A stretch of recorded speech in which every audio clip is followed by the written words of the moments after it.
Ada apa, Mai? Kita kan belum berdoa dulu, bukan? Oh iya. Kedengit. Dengarkan. Sebaik-baik perbuatan itu dengan doa dulu. Masa langsung dimulai ditinggalkan? Si Abah baru juga mau main. Namanya juga lupa, itu hilaf. Kalau hilaf itu nggak ingat. Kalau nggak ingat mah forget di mana-mana juga. Baiklah kalau begitu. Sebelum kita mulai dengan doa, Abah mau main sejenak. Ini calon namanya khas orang Sunda. Ada yang mau nyoba? Ya sok atuh. Nanti nggak boleh, nanti mainnya susul. Ya, Maila kan namanya kan? Malia. Malia. Iya, kemarin juga Malia. Sekarang jadi Malia ya. Kita dengarkan.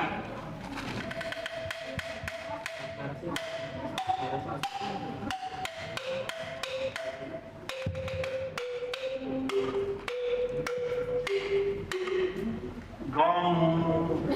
Abah mau nanya, gedung sate di mana tempatnya?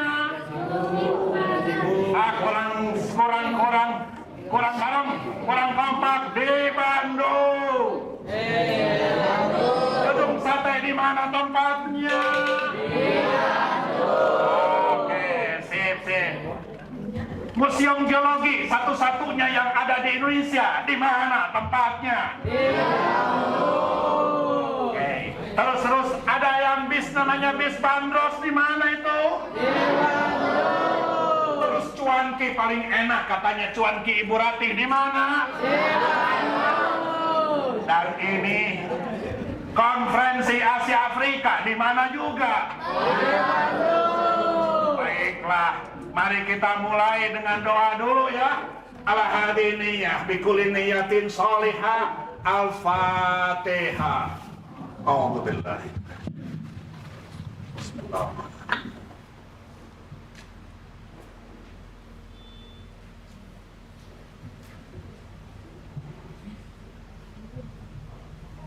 Amin ya Allah, ya Rabbal Alamin. Nanti perhatikan kisahnya, ceritanya.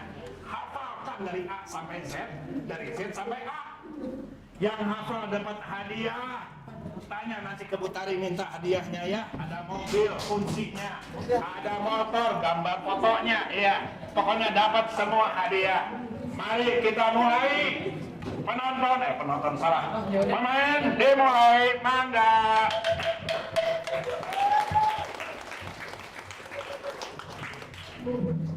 Setelah Perang Dunia Kedua di tahun 1945, banyak negara-negara yang sebelumnya dijajah oleh bangsa Eropa memproklamasikan kemerdekaannya. Salah satunya adalah Indonesia yang merdeka di tahun 1945, diikuti oleh negara-negara lain di kawasan Asia seperti Vietnam, Filipina, Pakistan, dan India. Namun tidak semua negara dijajah sudah merdeka, karena masih ada negara di benua Afrika dan Asia yang masih mengalami masalah kolonialisme. Pada masa itu juga terdapat dua kekuatan blok besar, yaitu blok barat yang dipimpin oleh Amerika Serikat dan blok timur yang dipimpin oleh Uni Soviet. Keberadaan PBB memang agak membantu mendinginkan suasana. Namun, faktanya perang dingin masih menjadi antara dua kekuatan besar di dunia tersebut. Akibatnya, negara-negara di Asia dan Afrika yang banyak terkena dampak negatif konflik berkepanjangan tersebut. Pada tahun 1954, Perdana Menteri Sri Lanka yang dulu bernama Ceylon mengundang perwakilan negara Brunei, India, Indonesia, dan Pakistan untuk mengadakan pertemuan membahas masalah tersebut yang dikenal dengan Konferensi Kolombo. Indonesia diwakili oleh Perdana Menteri Indonesia yang saat itu Ali Sastrowijoyo. Presiden Soekarno pun menekankan pada Ali Sastrowijoyo untuk menyampaikan ide untuk menggelar konferensi Asia Afrika. Pertemuan tersebut diharapkan akan membangun solidaritas negara-negara Asia Afrika untuk bisa lepas dari konflik yang terjadi di negara masing-masing.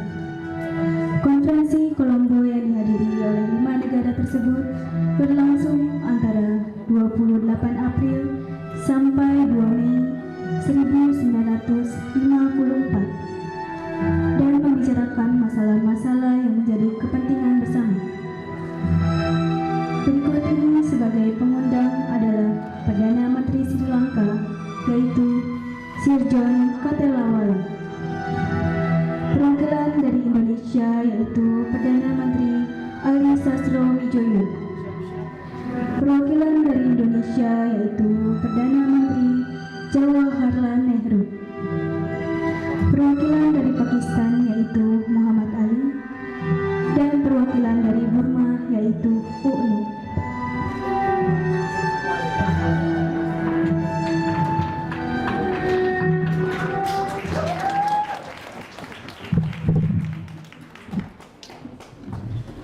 Saudara-saudara, saya Sir John Kotelawala sebagai Perdana Menteri Sri Lanka mengundang saudara-saudara untuk berkumpul di sini dengan tujuan merumuskan visi negara-negara Asia dan Afrika.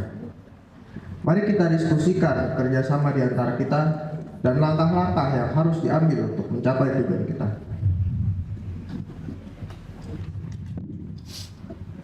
Han, ya sahai. Saya setuju. Namun kita juga perlu membahas solidaritas. Kita harus menyiapkan agenda yang mencakup dekolonialisasi dan perdamaian. Kita tidak ingin konflik antara negara-negara kita. Saya setuju. Namun kita juga harus menekankan pentingnya ekonomi. Banyak dari kita yang membutuhkan bantuan untuk membangun infrastruktur dan kesejahteraan rakyat. Betul, masih banyak negara-negara di dekat kita yang belum merdeka. Palestina dan Aljazair adalah contoh yang nyata. Mereka masih membutuhkan dukungan dari kita. Kita harus menjaga netralitas dan tidak terjebak dalam perang dingin. Dengan bersatu, kita dapat menarik perhatian kekuatan besar.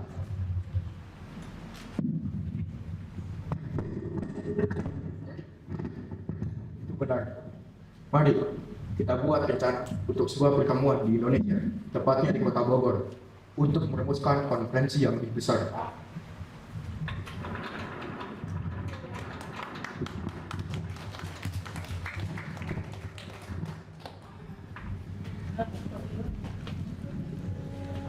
Pada awal pembicaraan di konferensi Kolombo ini, memang setiap negara memulai juga dengan perbedaan sudut pandang masing-masing.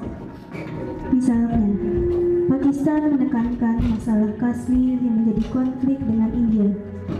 Lalu Ceylon, Sri Lanka menekankan bahaya komunisme dan meminta mutual cooperation tentang hal itu. Sedangkan Burma dari Myanmar menekankan bidang ekonomi, India menekankan pada hubungan harmonis dengan China, dan Indonesia mengusulkan diselenggarakannya konferensi Asia Afrika. Hingga pada akhirnya, hasil dari konferensi ini, negara-negara sepakat dan menyatakan sikap antara lain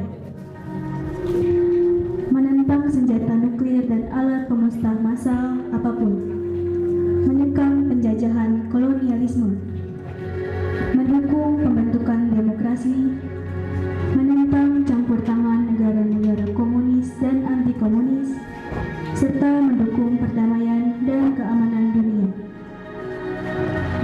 Pada konferensi Kolombo ini, Perdana Menteri Indonesia Ali Sastro-Wijoyo menyatakan Indonesia mengajukan usulan untuk mengadakan pertemuan lain yang lebih luas antara negara-negara Asia dan Afrika, serta menjelaskan pentingnya pertemuan tersebut. Akhirnya, dalam pernyataan bersama di akhir konferensi Kolombo dinyatakan, para Perdana Menteri peserta konferensi membicarakan kehendak untuk mengadakan konferensi negara-negara Asia Afrika.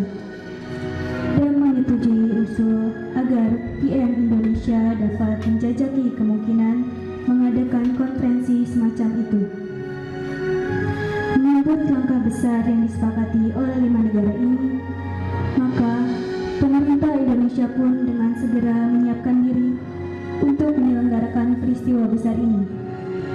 Bung Karno pun mengundang beberapa tokoh penting seperti Ali Sastroamidjojo sebagai Perdana Menteri Indonesia, lalu Menteri Luar Negeri Sunario, dan diplomat Ruslan Abu Ghali.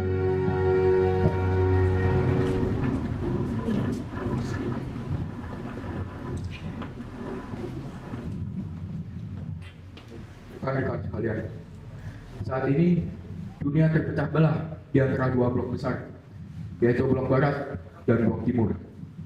Negara-negara yang baru merdeka seperti kita ini terjebak di antara kedua kekuatan itu.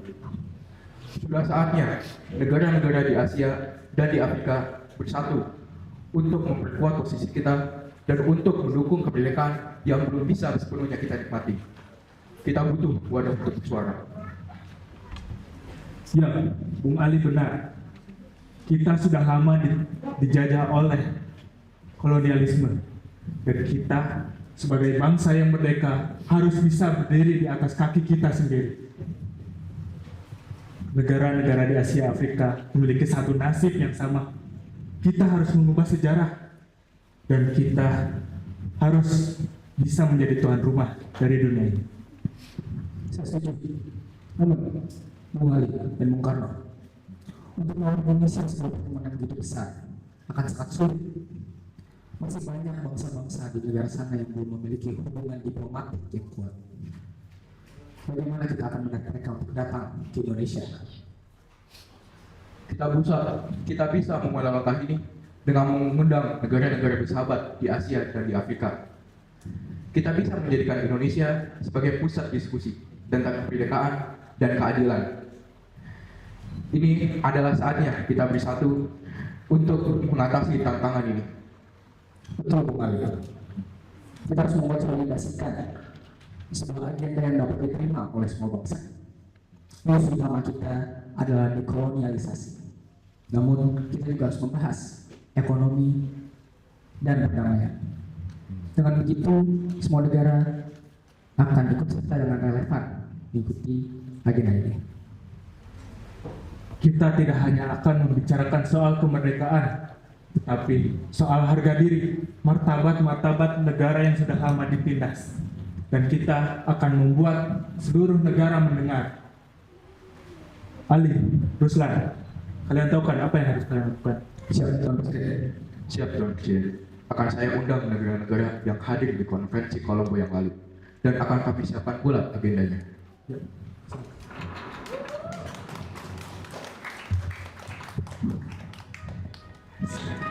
Konferensi Kolombo telah menugaskan Indonesia agar menjajaki kemungkinan penyelenggaraan konferensi Asia Afrika. Untuk menunaikan tugas itu, pemerintah Indonesia melakukan pendekatan melalui saluran diplomatik kepada 18 negara Asia Afrika. Tujuannya untuk mengetahui sejauh mana pendapat negara-negara tersebut terhadap ide konferensi Asia Afrika. Ternyata, pada umumnya negara-negara yang menyambut baik ide tersebut dan menyetujui Indonesia sebagai tuan rumah pelaksanaan konferensi. Atas undangan PM Indonesia, para Perdana Menteri peserta konferensi Kolombo, Burma, Ceylon, Indonesia, Burma, Ceylon, India, Pakistan, serta Indonesia mengadakan konferensi di Bogor pada 28 hingga 29 Desember 1954 yang dikenal dengan nama Konferensi Pancanegara. Sebuah villa di Bogor, pertemuan informal diadakan antara pemimpin Indonesia dan beberapa negara Asia dan Afrika, yaitu Ali Sastroamidjojo, Soekarno, Jawaharlal Nehru, dan Muhammad Ali Adi.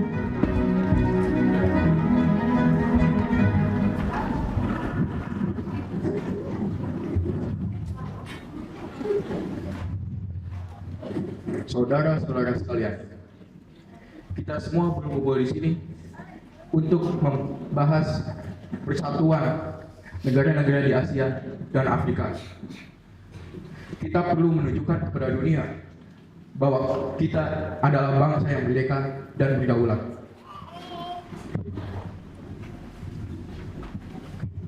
Kami percaya, jika kita bersatu, kita bisa melawan kalau yang masih ada. Kita harus tunjukkan dunia bahwa kita adalah bangsa yang merdeka dan berdaulat. Ya, benar Mr. Nehru. Kita tidak hanya akan membicarakan soal kemerdekaan, tapi bagaimana kita menghubungkan kekuatan antar bangsa. Dengan kebersamaan, kita akan menciptakan kekuatan yang baru. Kita harus membahas isu-isu konkret yang akan diangkat di konferensi nanti. Pendidikan, ekonomi, serta perlindungan terhadap negara-negara yang masih terjajah harus menjadi prioritas kita. Itu benar. Mari kita rumuskan agenda yang lebih solid. Kita perlu menciptakan dasar bagi kerjasama di berbagai bidang seperti ekonomi, budaya, dan politik. Ini adalah kesempatan emas bagi kita semua untuk dapat membangun jaringan yang lebih kuat.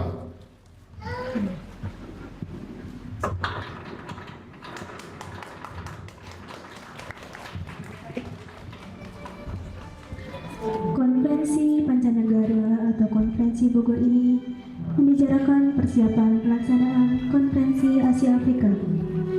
Konferensi di Bogor merumuskan kesepakatan, yaitu KAA diadakan atas penyelenggaraan bersama 5 negara. Kelima negara peserta konferensi tersebut menjadi negara sponsornya. Undangan kepada negara-negara peserta disampaikan oleh pemerintah Indonesia atas nama 5 negara. Waktu konferensi ditetapkan pada minggu terakhir April 1955. Negara-negara yang diundang disetujui berjumlah 25 negara. Dan menjelang persiapan pelaksanaan peristiwa besar yang akan menjadi catatan seluruh bangsa Indonesia, tentu saja tidak mudah dihadapi, khususnya oleh sang proklamator, pendiri bangsa, Bung Karno. Ada kegundahan dan bercampurnya rasa harap dan cemas, antara optimisme bahwa perhelatan ini akan berlangsung sukses sesuai rencana dan harapan para penggagas konferensi Asia Afrika. Namun, rasa cemas tidak dapat dihindari juga. Sehingga di sudut kecil rumah kediaman Bung Karno yang ditinggali bersama istri tercintanya Fatmawati Soekarno, tampaklah suasana hangat yang terbangun di dalamnya. Posisi sang istri menjadi penyemangat bagi suaminya yang menjadi bakti dan wujud ketaatan yang indah.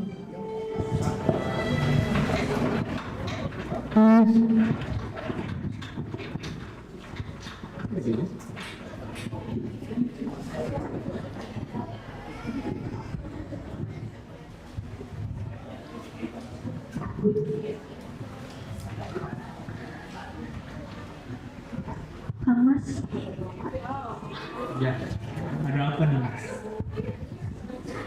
jadi begini, nih Mas dengar-dengar Kang Mas ingin mendirikan sebuah konferensi ASEAN Afrika. Ya, itu adalah satu langkah yang besar untuk mempersatukan Asia dan Afrika. Tetapi ada satu hal yang Kang Mas khawatirkan. Ada apa Kang Mas? Apakah ini soal dukungan dari negara-negara lain? Ya, itu salah satunya. Negara lain tidak akan senang jika kita bersatu. Mereka lebih suka kita berpecah belah dan bertikai. Kita sebagai negara Asia dan Afrika harus bersatu supaya mendapatkan kekuatan yang lebih kuat. Tapi ada satu hal yang Kang Mas khawatirkan, yaitu apakah negara Asia dan Afrika sendiri bisa menjadi kompak, sedangkan kita memiliki banyak perbedaan pandangan, pikiran, dan sejarah yang Tapi banyak. sebentar Kang Mas, bukankah kita pernah menghadapi hal-hal yang lebih sulit daripada ini? Kita, masyarakat Indonesia pernah berjuang melawan penjajah dengan segala keterbatasan. Tapi apa? Kita tetap menang. Semangat persatuan itu pasti ada di setiap bangsa yang tertindas. Mereka pasti tahu dan mereka pasti akan mengerti betapa pentingnya bersatu, Kang Mas. Mohon tenanglah. Ya, kau benar Dimas. Kemerdekaan, semangat kemerdekaan adalah landasan utama kita. Tetapi membawanya dalam suatu konferensi itu tidaklah mudah. Itu adalah tantangan yang sangat baru. Konferensi tidak hanya soal pidato atau prinsip, itu adalah sebuah diplomasi, strategi, dan bagaimana menyatukan satu pikiran yang berbeda, pikiran yang berbeda. Tantangan memang selalu ada, Kang Mas. Bukankah itulah tugas kita? Menghadapi tantangan itu dengan keyakinan dan kerja keras. Nimas yakin dengan karisma dan visi Kang Mas, negara-negara lain akan melihat bahwa konferensi ini adalah jalan yang benar. Dan negara-negara lain akan melihat dan mendapatkan kemerdekaannya yang sejati.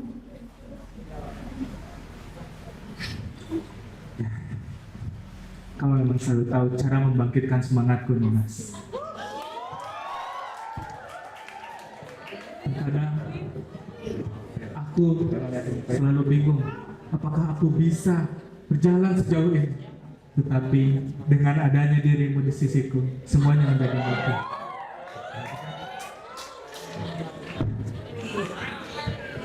Nimas selalu percaya, Kang Mas. Dan bukan hanya Nimas, tapi rakyat juga percaya pada perjuangan ini. Dan kita mungkin akan menghadapi rintangan, tapi kita akan berjuang bersama. Terima kasih, Nimas. Kau adalah sumber kekuatan. Konferensi Asia Afrika ini bukan hanya soal politik, tapi soal masa depan. Masa depan yang lebih baik bagi kita semua. Dan kita akan membuat masa depan itu menjadi kenyataan.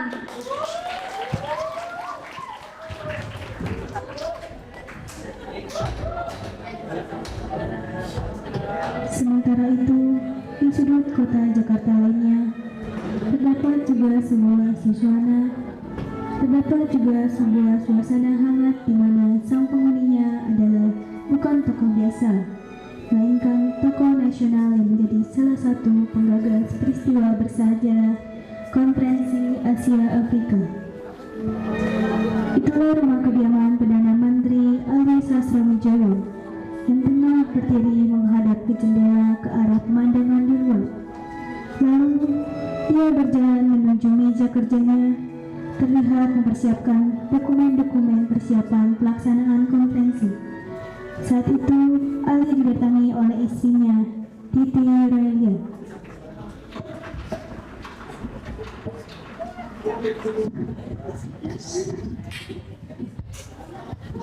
Mas, persiapannya sudah selesai semua. Ada yang bisa Titi bantu? Dan beberapa berkas lagi yang harus disematkan. Ini bukan hal yang mudah. Banyak harapan yang taruh di pundak kita. Tapi Titi yakin Mas pasti bisa, karena Mas sebelumnya sudah banyak menghadapi tantangan-tantangan. Konferensi ini sangat penting untuk masa depan bangsa-bangsa Asia dan Afrika. Itu benar, Titi. Kita akan membicarakan kemerdekaan, persatuan, dan persatuan kerjasama. Tapi selalu saja ada kekhawatiran. Apakah yang kita rencanakan ini dapat berjalan dengan lancar? Jangan terlalu khawatir, Mas. Mas tidak sendiri. Banyak pemimpin-pemimpin lain yang juga berjuang untuk hal yang sama. Titi tahu, Mas pasti akan memberikan yang terbaik untuk konferensi ini. Dukungan Titi sangat berarti bagi Mas. Agar Mas lebih tenang. Titi hanya ingin Mas fokus, tidak perlu memikirkan hal-hal lain di rumah. Titi akan menyelesaikannya semua di sini. Mas, jalankan tugas negara dengan tenang ya. Terima kasih, Titi. Mas merasa jauh lebih kuat. Konferensi ini adalah langkah yang paling penting untuk dunia kita agar menjadi lebih adil. Semoga semua dapat berjalan sesuai dengan harapan. Amin. Mas hanya perlu untuk percaya pada diri Mas sendiri dan pada tujuan besar yang sedang Mas perjuangkan. Kami di sini selalu mendukung Mas. Tunggu sebentar ya, Mas.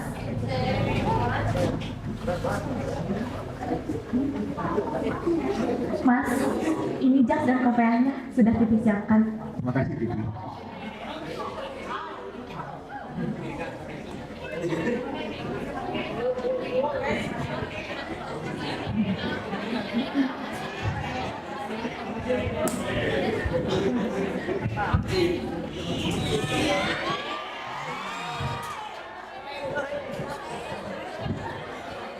Bismillah ya, Mas.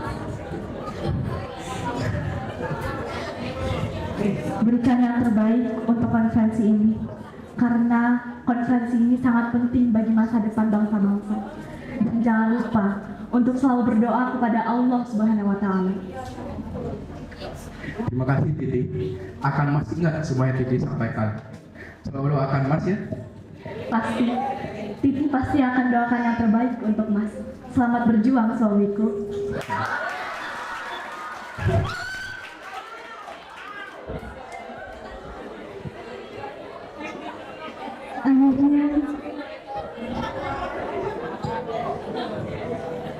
Akhirnya sampai juga pada hari-hari semakin dekat dengan peristiwa besar konferensi Asia Afrika ini.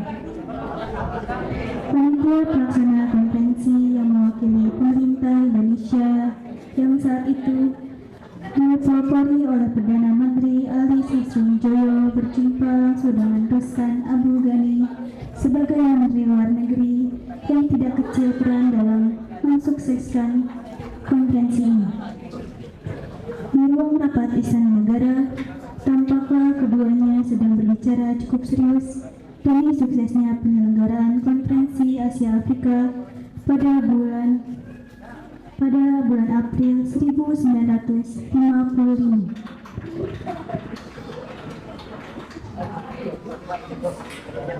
Bung Ruslan, waktu semakin dekat. Kita harus mempersiapkan semuanya dengan matang. Sudah berapa negara yang kita undang? Sejauh ini sudah ada 29 negara, termasuk yang mengikuti konferensi Kolombo kemarin. Kita harus memastikan akomodasi dan keamanan mereka.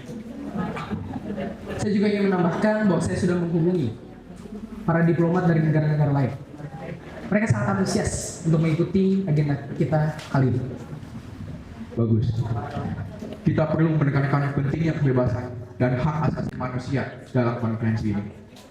Ini adalah momen untuk bersatu dan menunjukkan kepada dunia bahwa kita tidak takut.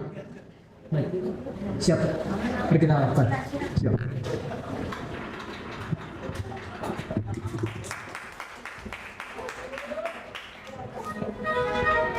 Pada 15 April 1955, surat undangan KAA dikirimkan kepada 25 kepala pemerintahan negara Asia dan Afrika. Tetapi ada satu negara yang menolak, yaitu Federasi Afrika Tengah, karena masih dikuasai oleh orang-orang bekas penjajahan. Sebanyak 24 negara menerima baik undangannya, meski pada mulanya ada negara yang masih ragu-ragu. Sebagian besar delegasi tiba di Bandung lewat Jakarta pada 16 April 1955. Gedung Dana Pensiun dipersiapkan sebagai tempat sidang-sidang konferensi.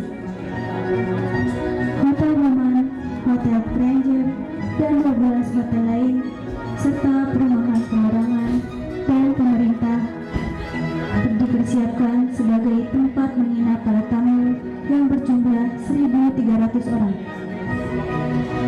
Saat memeriksa persiapan terakhir di Bandung pada 17 April 1955, Presiden Soekarno meresmikan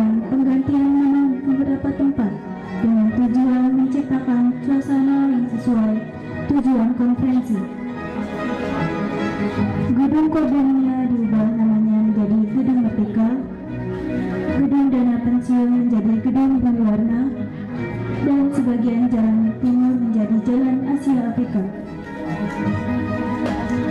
Adapun 5 negara penggagas konferensi Asia Afrika, yaitu Indonesia diwakili oleh Perdana Menteri Ali Sastroamidjojo, Ceylon Sri Lanka diwakili oleh Perdana Menteri Sirjon Katelawala, Burma dari Myanmar diwakili oleh Perdana Menteri UNI, Pakistan Perdana Menteri Muhammad Ali, serta India yang diwakili oleh Perdana Menteri Jawaharlal Nehru.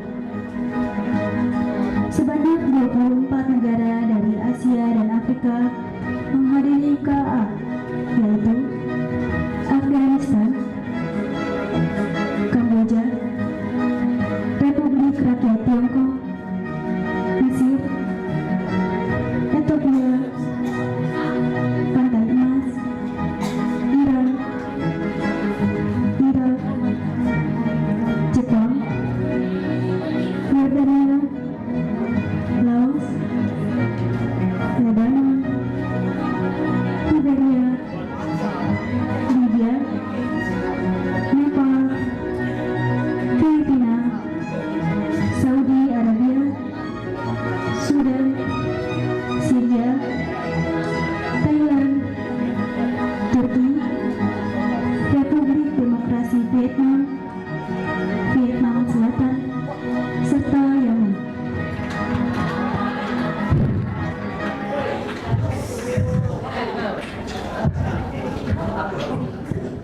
Good morning, everybody. Thank you for coming to this conference, especially for Muslim people. Assalamualaikum warahmatullahi wabarakatuh. This is the first intercontinental conference of colored people in the history of mankind. Don't think of colonialism only in the classic form, which we of Indonesia and our brothers in different parts of Asia and Africa knew. Colonialism has also its modern dress in the form of economic control, intellectual control, actual physical control by a small but alien community within a nation. It's a skillful and determined enemy, and it appears in many guises. It doesn't give up its loot easily. Whenever and however it appears, colonialism is an evil thing, and one must be eradicated from the earth. Like a peace, freedom is indivisible. Peace was necessary for us because an outbreak of fighting in our part of the world impeded our precious independence. No task is more urgent than that of preserving peace. Without peace, our independence means little. Saya berharap hal ini akan memberikan bukti nyata bahwa kita para pemimpin Asia dan Afrika memahami bahwa Asia dan Afrika hanya bisa sejahtera jika mereka bersatu. Dan bahkan keselamatan dunia pada umumnya tidak dapat dijaga tanpa persatuan Asia dan Afrika. Saya berharap konferensi ini dapat memberi petunjuk kepada seluruh umat manusia. Akan kita tunjukkan kepada umat manusia jalan yang lurus untuk mencapai keselamatan dan perdamaian. Saya harap ini akan menjadi bukti bahwa Asia dan Afrika telah lahir kembali. Bahkan Asia dan Afrika baru telah lahir. Kita berasal dari banyak negara yang berbeda. Kita mempunyai banyak latar belakang sosial dan pola budaya yang berbeda. Cara hidup kita berbeda. Karakter bangsa kita atau warna atau motif, sebut saja sesuka kalian. ras kita berbeda, dan bahkan warna kulit kita pun berbeda. Tapi apa bedanya?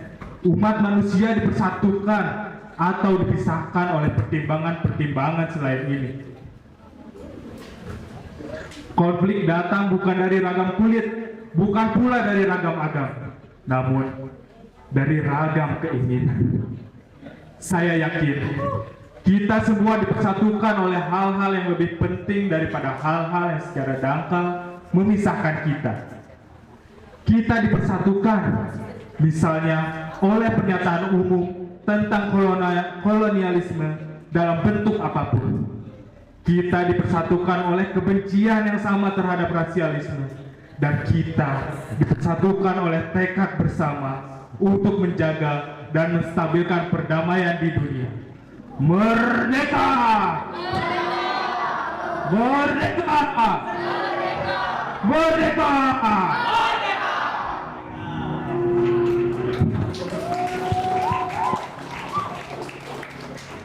Konferensi Asia Afrika berlangsung selama 8 hari sejak tanggal 18 hingga 25 April 1955. Dan dari pelaksanaan konferensi ini akhirnya tercapailah tujuan diselenggarakannya, antara lain mengembangkan saling pengertian dan kerjasama antara bangsa-bangsa Asia dan Afrika, meninjau masalah-masalah hubungan sosial, ekonomi, dan kebudayaan dalam hubungannya dengan negara-negara peserta, mempertimbangkan masalah-masalah kepentingan khusus dari bangsa Asia dan Afrika, meninjau kedudukan Asia dan Afrika serta rakyatnya, serta memberikan sumbangan untuk meningkatkan perdamaian dan kerjasama internasional.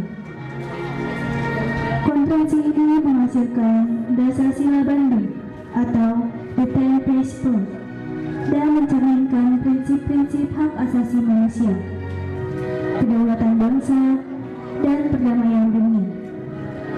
Konferensi ini meningkatkan citra Indonesia di mata dunia internasional, terutama di kalangan bangsa Asia dan Afrika yang mendambakan kemerdekaan dan perdamaian.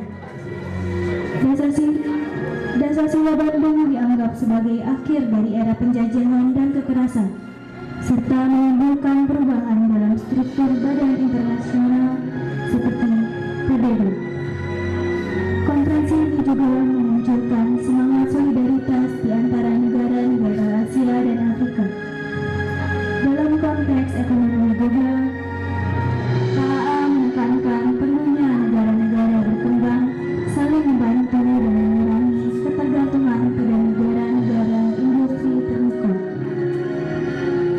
Komunike akhir dari KAA menyoroti pentingnya bantuan teknis antar negara berkembang, pertukaran pengetahuan teknologi, dan pembentukan lembaga pelatihan dan penelitian regional. KAA tidak hanya menjadi tonggak sejarah dalam diplomasi global, tetapi juga memberikan kontribusi signifikan, khususnya dalam mewujudkan perdamaian, solidaritas, dan kerjasama antar bangsa di Asia dan Afrika, serta memperkuat posisi Indonesia dalam kancah politik global. Konferensi Asia Afrika menjadi titik balik dari pertemuan selanjutnya, yaitu Konferensi Solidaritas Rakyat Afro-Asia di Kairo 1957 dan Konferensi Biograd tahun 1961. Pertemuan tingkat tinggi antara negara ini kemudian menjadi bibit dan terbentuknya gerakan non-blok pada tahun 1979. Berikut ini butir-butir dari Dasar Sila Bandung. Pertama, menghormati hak-hak asasi manusia dan menghormati tujuan-tujuan dan prinsip-prinsip dalam piagam PBB. Kedua, menghormati kedaulatan dan keutuhan wilayah semua negara. Ketiga, mengakui persamaan derajat semua ras serta persamaan derajat semua negara besar dan kecil. Keempat, tak campur tangan dalam urusan dalam negeri lain.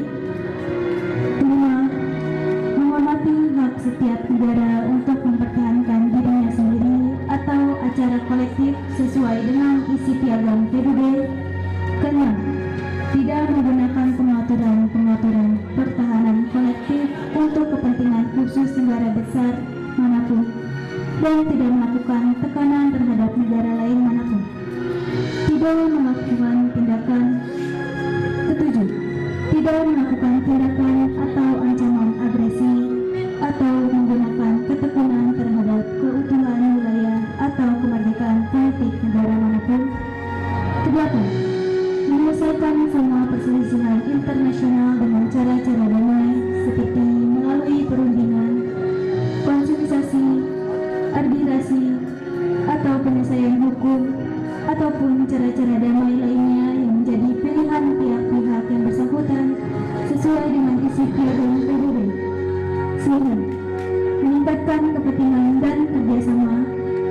10. Menjunjung tinggi keadilan dan kewajiban-kewajiban internasional. Semoga peristiwa besar konferensi Asia Afrika ini menjadi inspirasi buat kita semua sebagai anak bangsa dalam memajukan negerinya yang dimulai dari diri kita sendiri. Berkarya dan menemukan jati diri sendiri melalui pengenalan jati diri bangsa. Wassalamualaikum warahmatullahi wabarakatuh.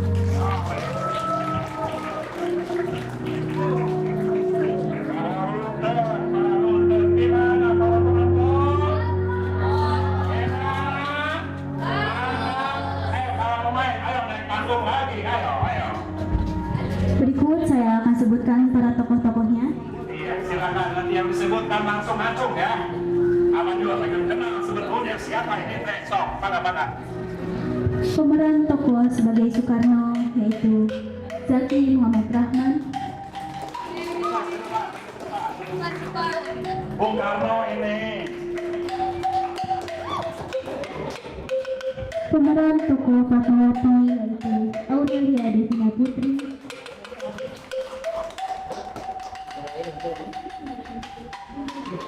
Pemeran tokoh Ali Sastrowijoyo sebagai Ketua Panitia Konferensi yaitu Arif Krishna Murni.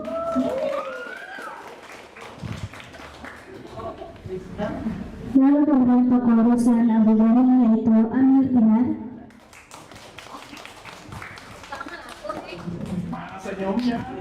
Lalu pemeran tokoh Jawaharlal sebagai PM dari India yaitu Davin. Sirjon dari Katalala sebagai PM Sri Lanka yaitu Abi. Lalu pemeran tokoh sebagai UNU sebagai PM Birma yaitu Imam.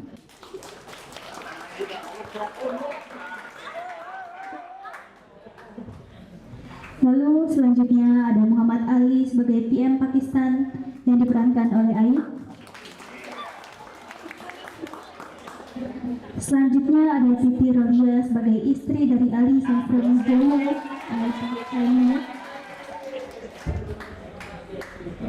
dan saya sendiri sebagai narator yaitu Nima.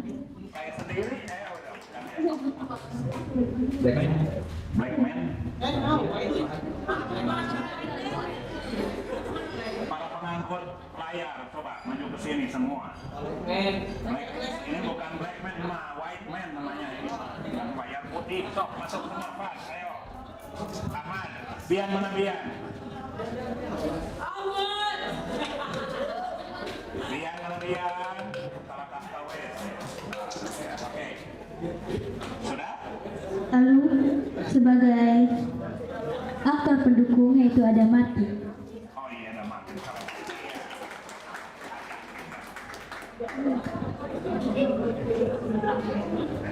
Lalu saya akan sebutkan pembuatan naskah skenario yaitu oleh Arif Krishnamurti.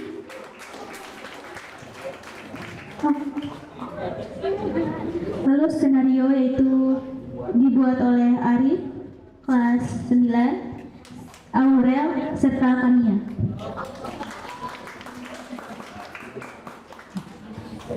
Lalu sutradara yaitu ada Abah Dhani dan Ki Aswaja atau Asep. Pak Asep?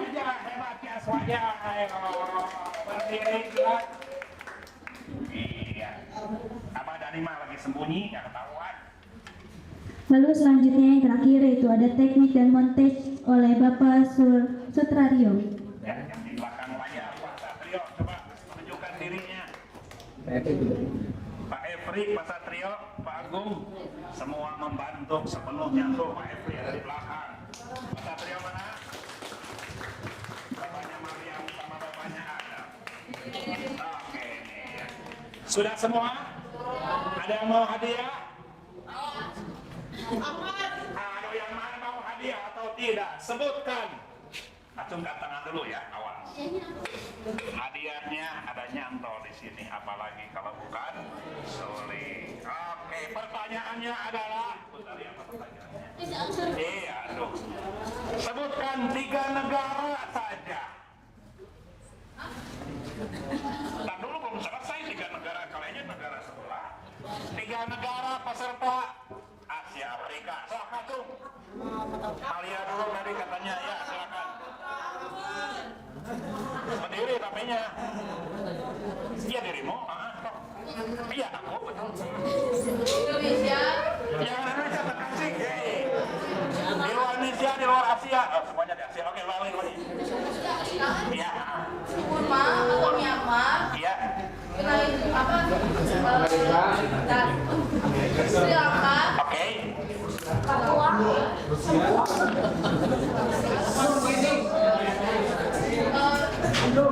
Uni Arab. Uni Arab? Emang ada Uni Arab? Setelahnya Uni Arab, tetangganya.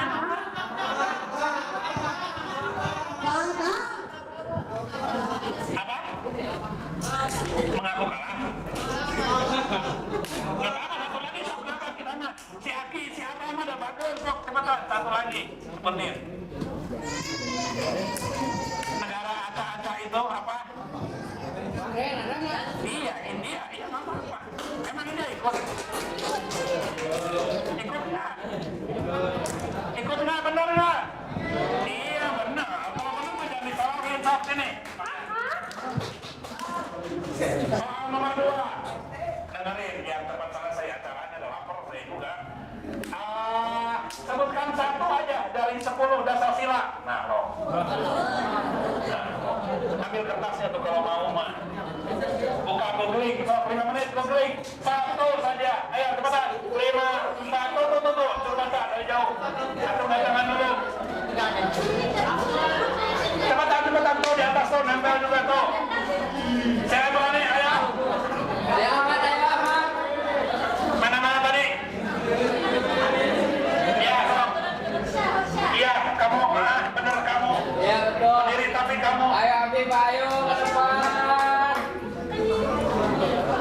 Ayo, 5, 4, 3, 2, ya, silakan berdiri tapi. Menunjung tinggi keadilan dan kewajiban nasional. Apa tadi? Menunjung tinggi. Keadilan dan kewajiban nasional. Itu nomor berapa? Internasional. Internasional. Nah, benar 4. Kalau nggak salah 4 ya, jadi kalau nggak sama benar pastinya. Ya udah, agak benar. Oke ya. Satu lagi.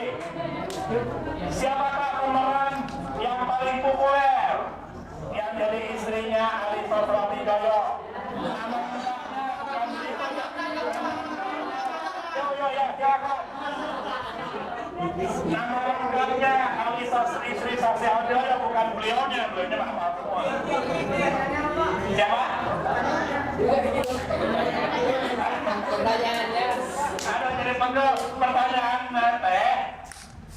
Siapakah nama istri dari Ali Sosrofi